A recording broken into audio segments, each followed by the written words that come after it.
প্রথমে উদ্ভিদ শ্রেণীবিন্যাস সম্পর্কে আমাদের পড়তে হবে। উদ্ভিদ শ্রেণীবিন্যাস এর মধ্যে আমরা দেখতে পাচ্ছি 3 ধরনের উদ্ভিদকে শ্রেণীবিন্যাস করা যায়।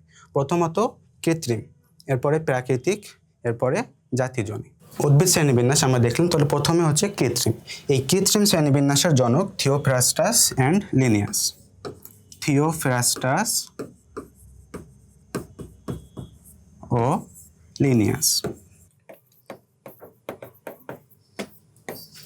প্রাকৃতিক শ্রেণীবিন্যাসের জনক বেনথাম হুকার।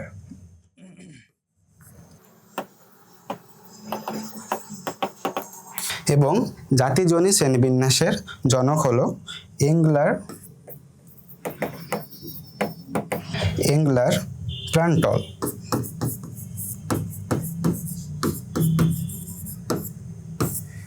আমরা সবাই জানি আমাদের উদ্ভিদ বিজ্ঞানের জনক থিওফ্রাস্টাস। থিওফ্রাস্টাস কিন্তু আমাদের কৃত্রিম শ্রেণীবিন্যাসের সম্পর্কে ধারণা দিয়েছেন। তো থিওফ্রাস্টাস সম্পর্কে আমাদের পড়ালেখা উদ্ভিদ বিজ্ঞানে খুব বেশি না থাকলেও একটি কথা আমাদের প্রথম অধ্যায়ের শুরুতে আছে, সেটা হলো তার একটি বিখ্যাত গ্রন্থ এনকোয়ারি ইনটু প্লান্টস। এখন তার এনকোয়ারি ইনটু প্লান্টস বইটা ছাড়াও আরও কিছু বই আমাদের থিওফ্রাস্টাস দিয়েছেন। সেই বইগুলোর নাম আমাদের এখন একটু জেনে নেওয়া ভালো। প্রথমত,